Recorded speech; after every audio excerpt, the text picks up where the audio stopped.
एक और मतलब ये कि जहाँ पे अपने को कर्तव्य का पालन करना है, और जहाँ कर्तव्य का पालन करना है वहां के फैमिली मेंबर ऐसे हैं जो अपने को कर्तव्य का पालन करने नहीं देते, और अपन जैसे भक्ति भी करते हैं तो बोले तुम्हारी भक्ति ऐसे कुछ काम नहीं आएगी। तो प्रभु जी उसके बीच में रह के मन कैसे भक्ति करें और कैसे कर्तव्य का पालन करें? उस केस में हमें करना चाहिए, प्रभुपाद जी एक उदाहरण देते हैं छुप के भक्ति करने का। यदि कोई विवाहिता स्त्री है और वो किसी और से प्रेम करती है, तो वो घर के काम इतने सुंदर तरीके से करती है। ये नेक्टर ऑफ इंस्ट्रक्शन में है, उपदेशामृत में है शायद ये उदाहरण।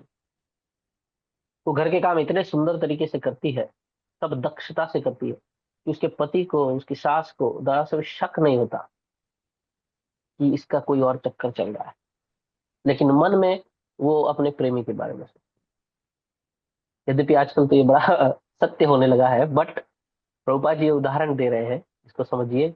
इस संदर्भ में हमें भक्ति ऐसे करनी चाहिए कि यदि भक्ति के एंटी लोग हैं घर में, तो हम क्या कर सकते हैं, हम भक्ति को ऐसे करें छुपा करके, उनके सामने नहीं करें ज्यादा। क्योंकि जिस चीज से उनका क्रोध बढ़ रहा है भगवान के प्रति, वो आप उनकी मदद नहीं कर रहे हैं भगवान का भक्त होने में, बल्कि उनको और शत्रु ही बना रहे हैं भगवान के प्रति।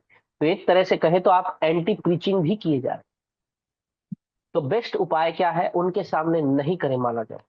माला जप के लिए अलग टाइम ढूंढे जब उनको पता ही ना चले। उनके सामने एक माला जस्ट करें, उनको भी दिखाएं कि हाँ मैं नहीं कर रही ज्यादा। उनके सामने भोग मत लगाए, चुपचाप कैसे और तरीके से लगाए, बस ऐसा प्रयास करें ताकि उनको भी लगने लगे हाँ ये मेरी बात सुन रही है, ये उनको नहीं मान।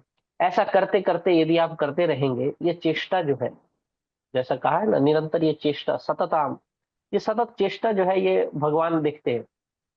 फिर जो है वो मार्ग जो है वो अपने आप से प्रशस्त हो जाता है, सरल हो जाता है, खुल जाता है। तो पहले हर एक के घर में जो होते हैं, मतलब मैक्सिमम घरों में, हर एक के तो नहीं कहूंगा, पर मैक्सिमम घरों में यही होते हैं कि शत्रु होते हैं भक्ति, भगवान की भक्ति में आएंगे शत्रुता होगी। तो हम जो कर सकते हैं वो है इजी वे आउट। उनसे ऐसे जा करके नहीं मैं भक्त हूं क्या बिगड़, ऐसे करके अच्छा है दुबक के चुपचाप निकल जाना, जैसे हनुमान जी ने किया था सुरसा राक्षसी के सामने। वो मुंह फाड़ रही है और बड़ा बड़ा बड़ा, हनुमान जी जितने बड़े होते हैं वो भी उतना ही बड़ा मुंह खोल लेती है। तो लास्ट में हनुमान जी ने इजी वे आउट क्या किया, एकदम मस्कीटो बन गए, मच्छर बन के तुरंत से घुस के निकल गए। क्योंकि उसकी तो यही शर्त थी कि मेरे मुंह से होके गुजरना पड़ेगा। तो वो मुंह से होके गुजर गए। ऐसे ही हमारे जो सामाजिक लोग हैं उनकी भी कोई ना कोई शर्त है, इच्छा है कि ना करो, तो बस तो उनके सामने नहीं करने का, ये करो उनके सामने वही करने का, और वो पीछे से करते रहेंगे। ये है इजी वे आउट। वरना क्या होता है, उनके अहंकार को ठेस लगती है, तो वो और ज्यादा क्रुद्ध होकर के वो राक्षसी के जैसा और राक्षस, बड़े राक्षस होते जाते हैं। तो उससे अच्छा उपाय है क्या, कि हम मच्छर बन जाए उनके सामने, हाँ हाँ जैसा आप बोले वैसा है, और चुपचाप पतली गली से निकल लें।